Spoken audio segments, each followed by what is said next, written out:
계속해서 대구 경북 소식 전해드리겠습니다. 북상하는 제24호 태풍 다나스의 직접적인 영향권에 들면서 대구 경북 지역에도 앞으로 내일 오전까지 50에서 100mm, 동해안은 200mm 이상의 많은 비가 내릴 것으로 보입니다. 특히 곳에 따라 강한 바람과 함께 시간당 30mm 이상의 매우 강한 비도 예상됩니다.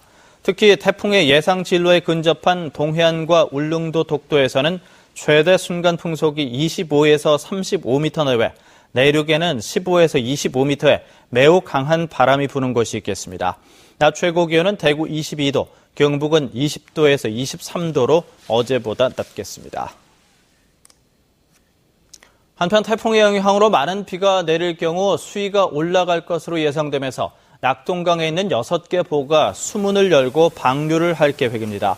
한국수자원공사는 칠곡보의 경우 내일 오전 11시부터 상주보와 낙단보, 달성보 등 나머지 5개 보는 내일 오후 3시 수문을 열고 물을 흘려보낼 예정입니다. 수자원공사는 인명과 재산 피해가 발생하지 않도록 보 하류에서는 방류를 미리 대비해 줄 것을 당부했습니다. 결실의 계절 가을을 맞아 지역에서도 다양한 축제가 선보입니다. 특히 시민들이 참여하는 축제가 눈길을 끌고 있습니다. 윤태호 기자가 취재했습니다. 대구 지하철 1호선이 화려한 색상의 옷을 입고 새로운 모습으로 변신했습니다. 열차 한 양이 통째로 붉은 빛을 띠기도 하고 바닥에 다양한 무늬가 새겨져 있어 딱딱한 이미지를 벗고 예술 공간으로 탈바꿈했습니다. 기관실 앞에는 거대한 입간판이 마치 열차를 끄는 심장처럼 우뚝 서 있고 괴물의 모습을 한 특이한 작품도 승객들의 시선을 사로잡습니다. 오는 11일에 개막하는 2013 컬러풀 대구 페스티벌의 부대 행사로 마련된 이 아트 열차는 지역의 신진 작가 5명이 꾸몄습니다. 현대미술이라는 것이 사람들에게 되게 어렵게 느껴질 수 있는 부분이 있는데 그 부분을 조금 더 친숙한 공간에서 이렇게 사람들한테 가까이에서 보여주면 조금 더 쉽게 다가가지 않을까 하는. 사흘 동안 대구 도심에서 열리는 컬러풀 축제는 시민 퍼레이드와 마임, 마술쇼 등 시민 참여형으로 치러질 예정입니다. 고려시대 스님들의 물품 교환 장터인 승시를 재현하는 제4회 팔공산 승시 축제도 11일에 개막합니다.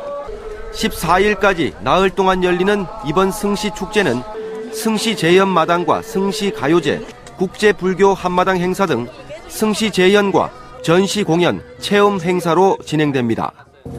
또 사명대사 승장 행렬과 승가 법고 대회, 승가 씨름 대회 등 문화재 시연과 민속 행사도 열립니다. 대구를 오페라의 향연으로 물들일 대구 국제 오페라 축제도 지난 4일 개막식을 시작으로 다음 달 4일까지 대구 오페라 하우스 등 대구 지역 주요 공연장에서 열립니다. MBC 뉴스 윤태호입니다. 2013 대구 시민의 날을 맞아 오늘 오후 대구문화예술회관에서 기념 행사가 열립니다. 오늘 행사에서는 자랑스러운 시민상 시상식과 주민자치유공자에 대한 시상, 축하 공연도 펼쳐질 예정입니다. 기념식이 끝난 뒤에는 대구적 주민자치센터 프로그램 경연대회도 열려 참여 주민들이 평소 갈고 닦은 실력을 선보입니다.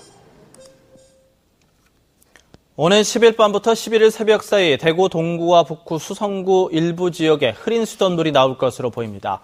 흐린 수돗물이 나올 것으로 보이는 지역은 동구는 신암 2, 3동과 신천 1, 2, 3동, 효목 2동, 신천 4동, 북구는 대현동, 수성구는 범어 2, 3동과 만촌 1, 2동, 황금 2동, 중동입니다.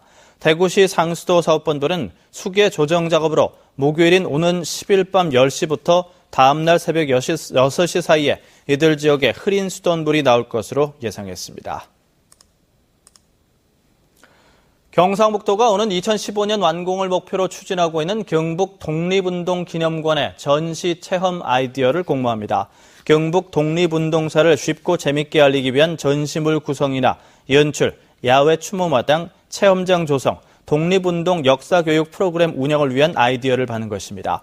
공모 기간은 다음 달 6일까지로 공모 제안서를 경상북도 인터넷 홈페이지 알림마당에서 내려받아 작성한 뒤 내면 됩니다.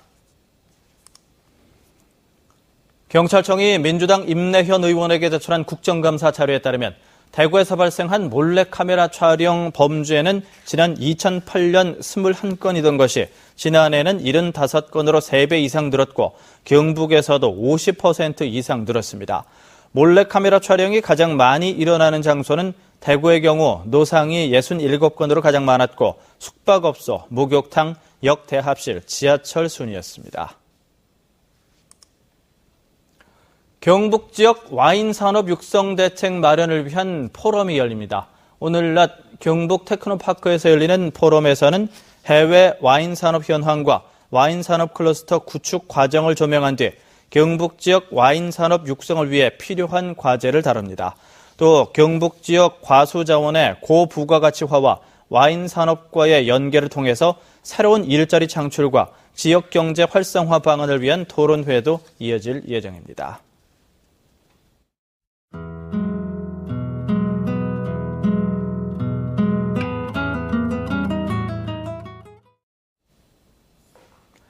MBC 생활뉴스를 마칩니다. 고맙습니다.